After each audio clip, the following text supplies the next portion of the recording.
Well, I've got news for you guys. If you didn't like the second IndyCar race at Iowa, maybe IndyCar racing isn't for you, because this race had absolutely everything that I want to see as a fan.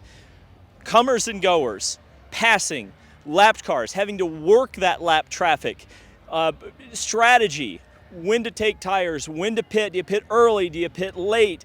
You had the mechanical unpredictability, a leader and his car failing, putting him into the wall after a dominant drive. You had battles, you had challengers to that leader, and then you had a popular winner at the end after a late race restart, and ultimately the race went green to the end for the final 50 or so laps. So it was a very legitimate result.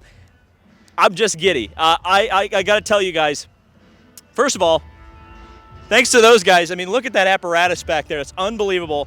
The fact that Hy-Vee brought this race back is commendable. The fact that they brought all these big sponsors and partners here is commendable. It's enormous how important this is. And the fact that it's this little, wonderful little track. I have fallen in love with Iowa Speedway. I will be at this race as long as it continues, and I hope it has a long and prosperous life as an IndyCar race, because this is the type of racing that I want to see in this series, and I want to see more of it, because that was awesome.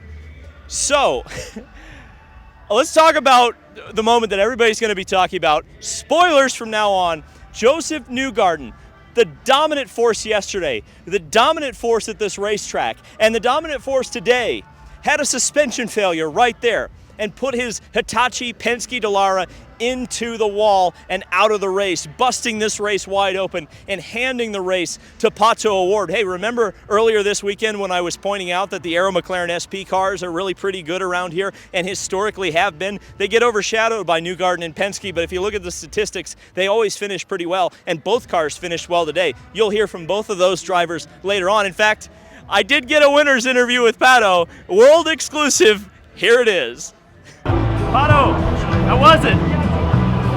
It was all right. Okay, now that we've gotten there, let's take a look at the results, the full 26-car field, and go over who had good days and who had bad days at Iowa Speedway. Pato O'Ward leading the 300th and final lap, a 50-lap longer race today over Will Power, who still just couldn't break through. Scotty McLaughlin with a great recovery from yesterday's pit mishap to finish third. Scott Dixon once again very, very consistent. Hey, it's a trend because the two drivers who I talked to yesterday were both in the top five. Jimmy Johnson, I have an interview with him later on in this video. That's Jimmy's first top five in his IndyCar career. Marcus Ericsson, Indy 500 winner, great battle with Jimmy, and ultimately it was Jimmy that won out, but Marcus Ericsson continues to look very good in the points. Felix Rosenqvist had an absolutely complete 180 from yesterday when he 180'd into the wall. For Felix Rosenqvist, a top 10, that's exactly what he wanted. David Malukas, you'll hear us talk to him later, a great duel with Takuma Sato. Romain Grosjean was quiet all weekend, but was a great driver throughout the race, both races actually. Takuma Sato was fast, but ultimately it looked like he had a lot of push and made a lot of contact with both Malukas and Colton Herta. Callum Ilott, who I would say is one of the more underrated drivers in the last two races, I think I need to give him a shout out for being the last car in the lead lap. Colton Herta ultimately lost a lap and finished back in the pack. Alex Palou, who was a factor yesterday, but it didn't look like they went the right way on the setup. Graham Rahal hung in there all day. It looked like he was running at the back a lot of the time, but ultimately he finished ahead of a ton of drivers, including Devlin DeFrancesco, 2 laps down. Connor Daly in 16th place, just didn't have a car that was able to maintain speed. Ed Carpenter, again an improvement over yesterday where he crashed. Alexander Rossi was completely anonymous all day. Rinus VeeKay and team made a bad strategy call, and that's what put him way back there. I think ditto Jack Harvey and ditto Elio Castroneves. Dalton Kellett, well, that was the best thing I could say about Dalton, unfortunately, today was that he was the highest finishing AJ Foyt car, some 6 laps behind the race, but he had a much better day than Simon Pagenaud, who was ultimately in tire trouble after losing a set in the contact with Takuma Sato yesterday. So bad things got worse for Pagenaud. Newgarden, after leading most of the race, ended up into the wall. Kyle Kirkwood was in the wall because he was trying to get out of the way of a charging Joseph Newgarden. And Christian Lundgaard ultimately had a mechanical failure in the front end and is our last place finisher for the second race here in Iowa. So like I said, I got some great interviews with some great drivers. Let's just listen to them. First top 5 in IndyCar, but no one's going to be able to deny that you earned it. You raced your Indy 500 winning teammate in traffic past him. Describe that battle for me. Yeah, just racing hard. It was so nice to be in an IndyCar and not think about what I needed to do and to just respond, react, drive, and just go, just race. So it was a lot of fun the last 2 days. I'm so thankful for all the support I've had from our sponsors and my race team to get me to this point. And I feel like today I was finally able to put the car in the finishing order where it deserves to be and give something back to all of our partners and my teammates. You mentioned when I talked to you at Mid-Ohio, your stock car experience seemed to really translate here. What exactly translated from that stock car experience to going fast around here in an IndyCar? I find that the IndyCar typically takes a lot of small, subtle movements and the car reacts real quick.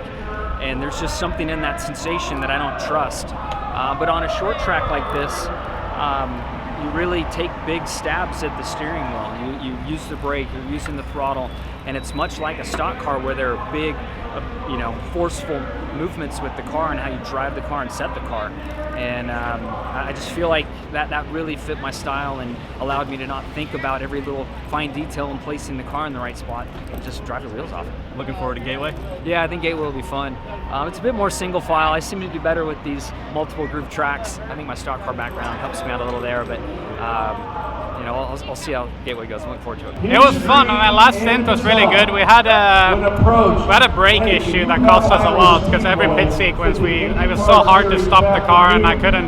I kept locking up the fronts and. But yeah, last stint we recovered a lot to P7, so I'm happy with that. The car was great. Big congrats to my brother up there. He did really well. I wish I could be up there on the podium at least today, but yeah, I think we kind of did what we could. But yeah, really proud of all the team. Really good car. I think we're one of the cars that really improved from yesterday. So yeah, just a lot of lost points. Always some details happening to us. But man, we're just gonna keep grinding. We're quick everywhere. We're gonna go to Indy GP and hopefully can come back to the podium there. All right, rookie. That was a lot of laps in 2 days, and that was a hell of a battle there with your teammate Takuma. First of all, how are you feeling? And second of all, how was it to race here at Iowa Speedway?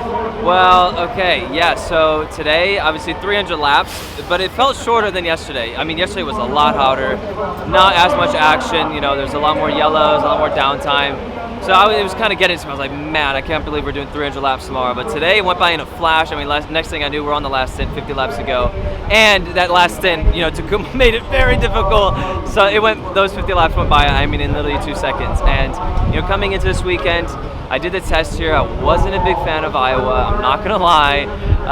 It's bumpy. It's tough. The veterans definitely had a lot more knowledge. But after this weekend, Hy-Vee's done an amazing job as an uplift for this place. So already going into it feels a lot better. They gave me a nice little goodie bag. I mean, I got AirPods in there. I gave that to Ross because I already had them. I'm a little bit spoiled. But all in all, it's so cool. But then, we do these races, and wow, honestly, that race was by far the most fun I've ever had. I mean, yeah, now I was obsessed with IndyCar before, but now I don't think anybody could get me out of it. I'm kind of stuck in here. And so that's the Hy-Vee IndyCar weekend here at Iowa Speedway. What a success. Right now, I think it's Blake Shelton. Earlier, Gwen Stefani was giving a concert. Great crowd today, better than yesterday, even though they claimed yesterday was a sellout. I think the way they did that was there's 38,000 grandstand seats, and they then counted the RVs, the suites, and the stands, which would account for why I guess the stands looked about half full. The other consideration, of course, would be that people just didn't show up because it was too hot yesterday, and because it was cooler today, they decided to show up, and show up they did. So great from the Iowa fans. They supported this race, and I think that's commendable as well, just as much as Hy-Vee, because if Hy-Vee put all this money into it and they didn't sell a ticket, well, the event wouldn't come back. But yeah, I mean, again, this race was exactly what I wanted out of an IndyCar race, really both races, but this one in particular. It was fast, it was fun, it was exciting. I couldn't be happier. Indy GP next. It's the Indy GP. I guess we'll have at the track NASCAR coverage for the first time since the next gen test at Daytona. So look forward to that. Maybe I'll get a Kyle Busch or maybe a Ty Gibbs interview because, as you guys may know, Kurt Busch right now is in concussion protocol after a crash at Pocono. So that story continues to get quite a bit more juicy. So thank you guys so much for watching. Thank you all so much for your support. I met so many great supportive people over this weekend, both participants and fans, and it's just, I'm really blessed. So thank you guys, and we'll see you in the next video.